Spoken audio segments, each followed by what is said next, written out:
Good afternoon, everyone. I am really honored to be here today. I'm so pleased that Deborah asked me to join this group. This is my first time that I have worked with the Council of State Governments, and then although it's my first time, I've noticed that the Council of State Governments and my organization, the National Academy for State Health Policy, we do have common goals. And this is around sharing a mission of improved policy decision-making at the state level through collaboration and partnerships. This is what I'm going to talk to you about today. I know our last speaker talked to you about coverage and expansion, enrolling more people in Medicaid. I'm going to focus on what you can do with your Medicaid program to make it more efficient, for it to be a better performance. That's what I'm going to talk about. And so we're going to touch on briefly about where do you want to go with your Medicaid program, and then what strategies can help you get there, and then close and perhaps start a discussion about what roles you can play in getting your delivery system to be stronger. For those that aren't familiar with the National Academy for State Health Policy, I want just to impress upon you that we are nonpartisan. We are nonprofit. We work with all states across branches and agencies to improve best practices in health policy. So here we are. We're on the road to reform. And I trust that we all want to get to the same place, which is a system that has high-performing health systems. When I say high-performing health systems, I'm talking about systems that are efficient. They don't waste. They don't duplicate tests. They are also high performing as far as outcomes. Patients are getting good outcomes, safe care. And also a high performing health system is one that engages the patient into taking better care of themselves. That's what I'm assuming that we all want to be. We want our doctors' offices, hospitals, and other kinds of institutions to all work around those same kinds of goals. But we know from our work and research from leading organizations and health systems around the country that if we want the health outcomes for our Medicaid population that we have in hand, and then for the expanded Medicaid populations, if we want those outcomes to change, then we're going to have to radically redesign our existing health system. I'm from Maine. That's where I live and work, and we have an expression there when people are lost and ask for directions. We usually say, can't get there from here. And I'm going to say you can't get from where we are in Medicaid to a high-performing health system unless you make some changes. So what are those changes? There are steps that are needed along the way, and the very first thing for you to consider is what you can put in place to shore up your primary care system. This is the whole notion of medical homes. How many of you have heard of medical homes? All right, excellent. So medical homes is really about strengthening primary care, helping support primary care physicians, nurse practitioners, PAs to do the job better and engaging patients in their care. The next step along the way is thinking about multidisciplinary teams. I mean, medical homes is a lot of work. And if you talk to a practice and they say, oh yeah, I've been in a medical home for 30 years, I want you to think a little skeptically in your head, like, that's not the kind of medical home we're talking about here. Medical homes really involves team-based care. A primary care physician cannot do the work of taking care of chronically ill Medicaid patients without the support of some kind of team. Pharmacists, behavioral health specialists, all kinds of team members to help take care of that chronically ill patient. But think about it, most practices are small, a lot of practices are rural. Who can house a team in a small rural practice? So we're going to talk about models that are taking place that get those teams in place in different parts of the state to help support those kinds of practices. And finally, we're starting to talk about neighborhoods. There's a lot of jargon I'm going to be throwing at you, so bear with me. So you got your medical home, we've got now team-based care, and now we need to start building neighborhoods. Think about physicians' practices now better connecting to people outside of their practice, people, specialists, hospitals, social services, so that there are strong connections in place to take care of, once again, of those, particularly the high cost population. So it does require a certain systemness to be in place. And then finally, we're all hearing about accountable care organizations. You know, lots of states are putting in place accountable care or coordinated care kinds of organizations.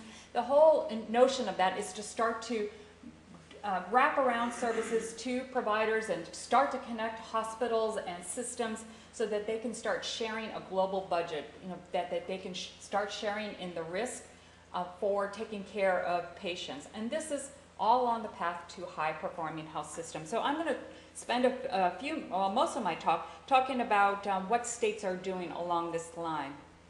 Here's the patient-centered medical home model. The little building blocks of the house is one depiction of a patient-centered medical home. There's lots of ways to describe patient-centered medical homes, but basically what we're talking about is accessible care.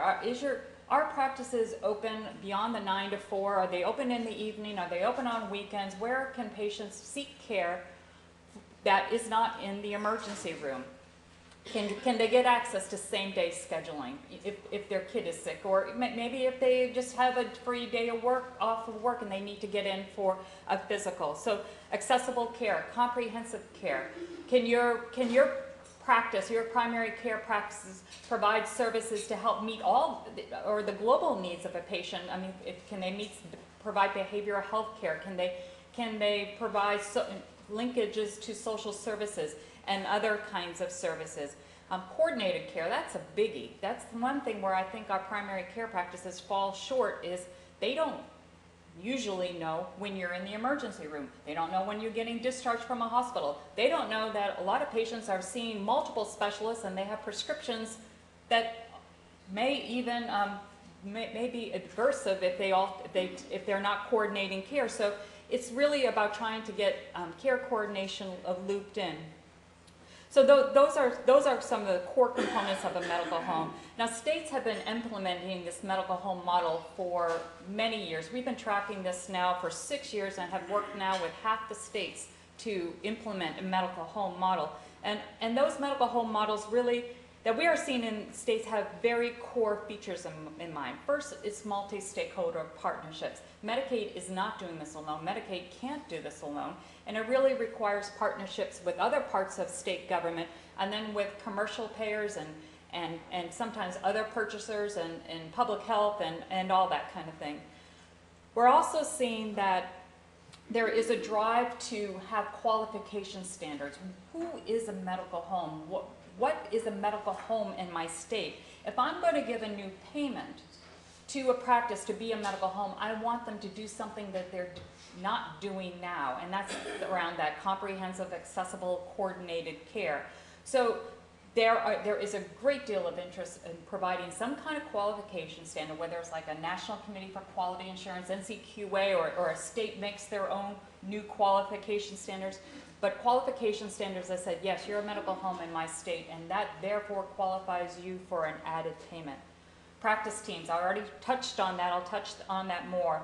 That is a real core feature of what we're seeing in states. Health information technology, really important. If you're not getting data back to practices, who's been in the emergency room the night before, or how's my patient panel doing, and what can I do to improve it? If you're not giving them back that information, then they're not going to improve in practice.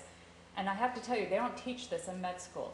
And this is going to require practice education, and states are behind that, and they recognize that need.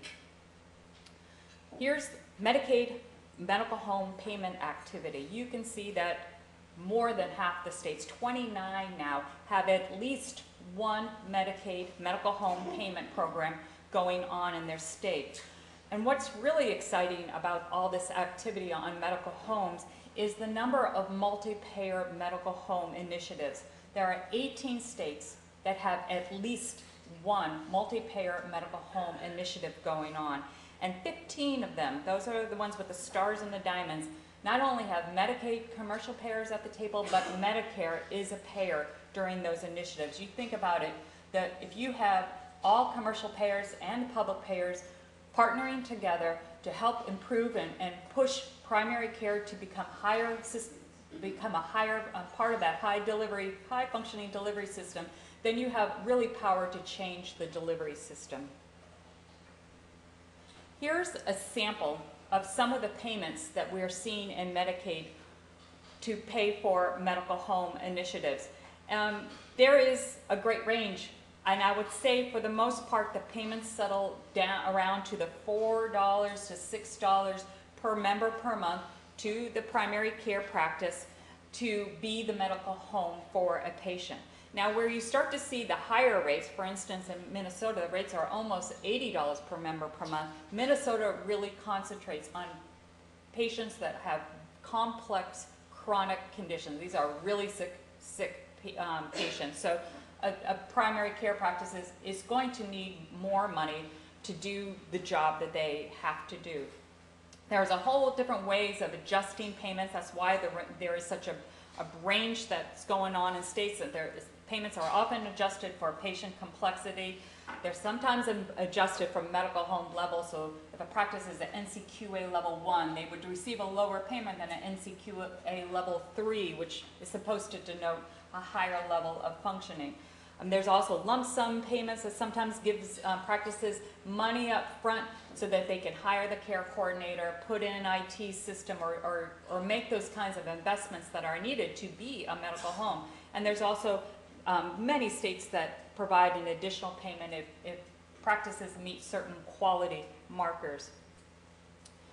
As I mentioned, not all practices can be a medical home because for one, they don't have access to those practice teams. It's hard when it's solo practices or small practices, and they don't have the resources to qualify as a medical home in a state. So what we have been seeing now, and it's a pretty interesting trend to track, is that there's this notion of, well, we'll help seed the development of a practice team in communities in a state. So it's locally developed. The physicians in that area often give feedback on, like, oh, this area of the state, really high substance abuse going on. So we need to make sure that on the practice team that we have someone who can deal with those kinds of problems. And then in another part of the state, let's say in Vermont, one part of the state is very elderly and an older population, so that they have people on their team that can meet the needs of that population in that segment of the state. So it really can vary because it's locally developed. Who's on the team? Always is a care coordinator. You need someone to do that work of making sure that patients are getting to the specialists and care in the communication is going back and forth. It's almost always a behavioral health kind of specialist as well, because behavioral health needs are so high in these chronically ill populations. And then the rest of the team can round out basically depending on it varies, like from state to state, and then within a state from community to community, pharmacists, dietitians, other kinds of members. What happens in the development of these shared community team members is that a payment goes to the team member. So this is Medicaid making a payment to the team member, and often we've seen in 4 states other commercial payers, because it's part of a multi-payer medical home model. Commercial payers are also paying into that formation of the team. And then there's a payment that also goes to the practices to be a medical home and interact with the team, because you can't have the teams in the community and the practices not talking to each other. That's defeating the terms of that model. So, and with these teams are also based in a variety of settings. We see them in federally qualified health centers, we see them in hospitals, we see them in public health departments. Sometimes they're a part of a large practice. But the whole notion is that team is there to serve all the physicians in that community, all the practices in that community with the care of their patients. This is the landscape of states that are supporting this shared practice team model. We have a great deal of states that are interested. We have several more that we have noticed have started to, Iowa just passed legislation that got signed into law this week that has started a pilot on the shared community practice teams.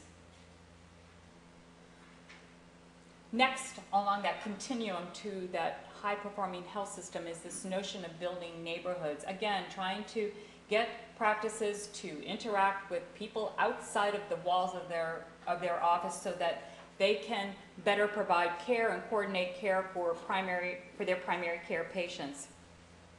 Now, the real push behind building these neighborhoods is this health homes, and health homes is a term because it's in the Affordable Care Act. This is Section 2703 of the Affordable Care Act, has provided a great deal of push to develop neighborhoods or these health homes. And there's key differences between medical homes. A medical home is for you and me and everyone else. There is really basically anyone who goes to their practice and their practice is a medical home, and you get services. And another key about medical homes is that it's led by a primary care provider. It's led by a nurse practitioner or a physician or a PA. Where in health homes, the federal law requires that it serves your really sick patients. It's chronically ill. It's that portion of the population that drives most of the medical expenses. And so the criteria for it to be a health home patient is that you have to have a serious and persistent mental illness, or you have to have a bunch of other chronic illnesses. So it's really for your sickest patients that are driving healthcare costs. Now, because there is a great deal of emphasis on treating patients that have high mental health needs, the primary care provider is not necessarily the health home. You think about it, that those with serious and persistent mental illnesses often just seek care at their community mental health center. So in this case, a community mental health center would qualify for the payment for health homes as long as they meet the other criteria, which is basically coordinated care with primary care and linking to those other services that their patient might need. The real kicker with 2703 health homes is there is an 8-quarter, 90% federal Medicaid match. Big incentive for states to develop health home programs. It's gotten many states that have been on the sidelines on medical homes to kind of get in the game and start getting resources in place to take care, again, those patients that really eat up a lot of Medicaid costs. Now, after 8 quarters, 2 years, the federal match goes back to the regular the 90% match goes back to the state's regular federal match rate. And what we hope happens at the end of the 2 years is that the state has developed the infrastructure, has made those connections, and now can care for that population and on their regular federal match. Now, another key difference about health homes is because the population is so much sicker, the payment to health home providers is much higher. Whereas we saw in medical homes, it's like a $4 to $6 per member per month. And health homes, for instance, in Missouri, where they have a health home that is for serious and persistent mental illness, the health homes receive $80 per member per month to care for those patients, thinking about how tough it is to care for those with serious mental illness. Another thing that is attractive about Section 2703 of the Affordable Care Act is that a state can have more than one state plan amendment, and there's no deadline. It's a state plan amendment. You can apply any time. You can have a state plan amendment in one region of the state that might be ready for this, or you can focus on a population. Wisconsin focuses on HIV. So a state can have multiple health home, spa state plan amendments going on in their state, and you can see lots of states are interested in this delivery model. Further on that yellow brick road, we're arriving at integrated or accountable care health system models. I'm sure you all have heard a lot about accountable care. In states, everybody likes to have their own term. It's sometimes called accountable care, sometimes it's called coordinated care. There's lots of terms to describe accountable care.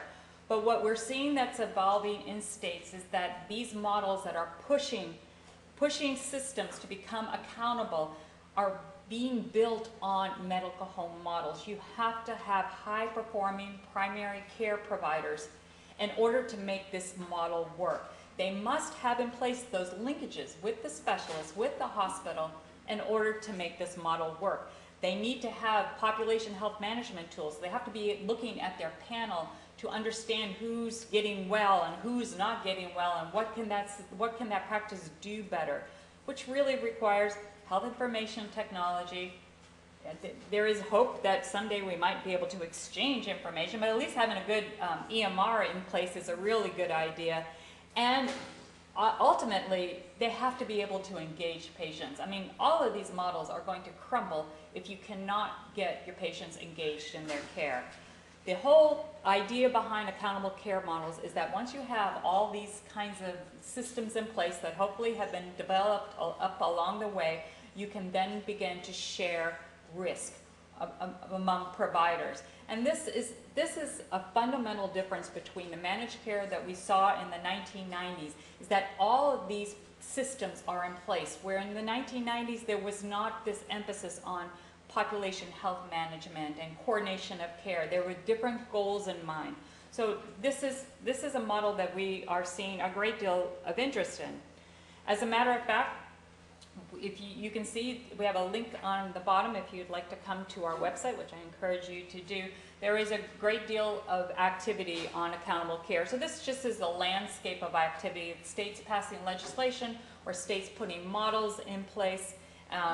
But there is a great deal of interest in the promise of this to be a way to help keep costs at least at a neutral point and to improve outcomes in care. Now, the Affordable Care Act also has incentives for states to develop accountable care kinds of models. They've recently put out a wave of funding to states through the State Innovation Model, or SIM initiative.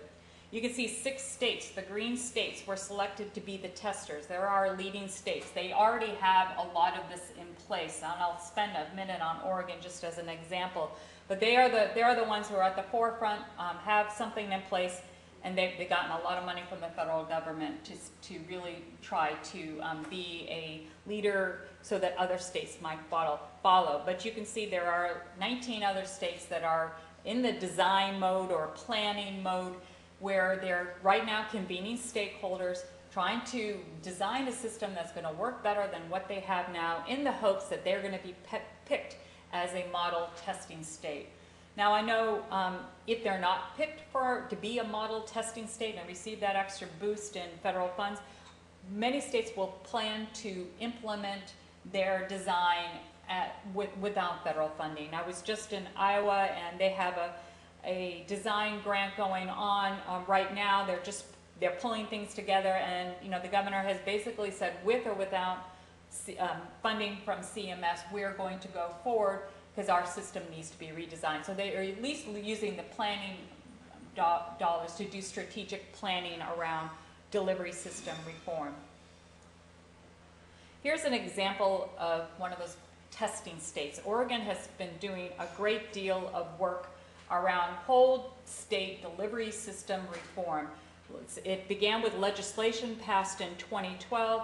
Oregon had a great deal of managed care in place. They had at least a dozen or so Medicaid managed care plans, and at least that many more Medicaid behavioral health plans, and they were looking for a better way to coordinate care for patients. So what they did is they basically carved up the state into 15 areas, put out an RFP. Who wants to be a coordinated care organization in your region? So these coordinated care organizations were competitively selected. A lot of them are managed care, Medicaid managed care plans that had already been doing business in the state, but now they have a different mandate. They are given a fixed global budget to coordinate physical, mental, and ultimately dental care for each Medicaid enrollee. They have to assume risk, so they'll lose money if they're not doing a good job at this, and they need to move away from fee-for-service. There is a strong push to get away from fee-for-service kinds of payments. And But the biggest push for the coordinated care organization is to engage enrollees. Again, you can have all that infrastructure in place, but if your patients are not being engaged and actively trying to better manage their care, again, these kinds of investments are going to fall flat. So engaging patients and of course engaging providers to change their practices so that they're better engaging their patients is a big part of any of this reform. Oregon has benefited from having about almost $2 billion in federal funds over 5 years to design this program, but they're at risk.